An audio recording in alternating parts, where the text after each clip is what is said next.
5 nostalgic OVAs that are out of print this week saw the publication of Anime News Network's Fall Manga Guide, something my peers and I have been working hard on for the last month. One of the titles featured is Battle Angel Alita, a quintessential sci-fi action manga and OVA from the 90s. The anime may have fallen by the wayside were it not for James Cameron constantly teasing a live-action film based on it for the last decade. That film is finally coming out next year, and having just revisited the manga, I got curious about how easy the OVA is to obtain nowadays. I was surprised to find that it's out of print. I decided to jump down this rabbit hole and began looking up other OVAs I watched on VHS in my teens. In what I've decided is another conspiracy to make feel old, all of them are out of print. This week's list is revisiting 8 titles I watched on my white CRT TV with built-in VHS player that apparently none of you young guns can watch nowadays. Strap in kiddos, because it's time to go on a journey ranging from mediocre to excellent OVAs. Debutante Detective Corps. Guess what auteur director put out this 30-minute original anime? Akiyuki Shinbo of Bakemonogatari fame directed this weird romp starring sexy rich girls taking on terrorists at their school. The short escapade was part of a larger franchise in what is now dubbed a mixed media project that includes a novel and PC game based in the same world as Sentimental Graffiti and the Graduation game series. This isn't a school romance though, it's a silly detective short with character designs by Shinji Achi, the same guy who did Dears and Shiki. It bears more similarity to the former than the latter.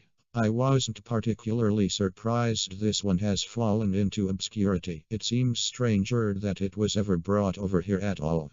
Gestalt, bearing absolutely no relation to the German school of philosophy. Gestalt is a 2-part anime OVA about a priest and his sorceress heading to an island that's supposedly home to Voldemort G, where G denotes Gestalt, but no one says it because they fear uttering the name is a curse. Running for only an hour, the priest Olivier and his kind magic slavery don't make it to G. There's 8 manga volumes to deal with, and the OVA is content with having them face dangerous monsters and the dark elf on their tail, leaving far more questions than answers by the OVA's end. Elf Princess Rain. The plot summary in N's encyclopedia describes Elf Princess Rain as a sort of magic treasure hunt with a twist, but the story is a comedy first and foremost.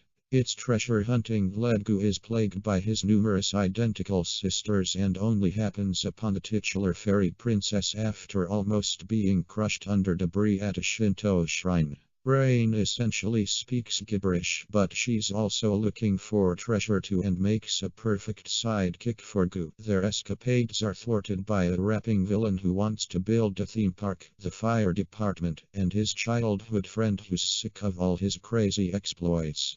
Maps. There's a treasure on Earth and the aliens want it. High school kids General and Hoshimi manage to escape the invading onslaught of otherworldly creatures by hopping a ride on Lipumira, a sentient spaceship that neither needs nor understands clothes. Outside of some interesting technical design, cheesecake, and a snazzy opening song, Maps is a slump peppered by appearances of weird bird people and other spaceship girls. General is revealed to be the mapman Norili, a descendant from a race of map protectors, so it's up to him to find the pieces of the star map and obtain an ultimate weapon. Plastic Little Boobs. I can't remember much about Plastic Little except for the boobs and the unique design aesthetic by Satoshi Urashihara.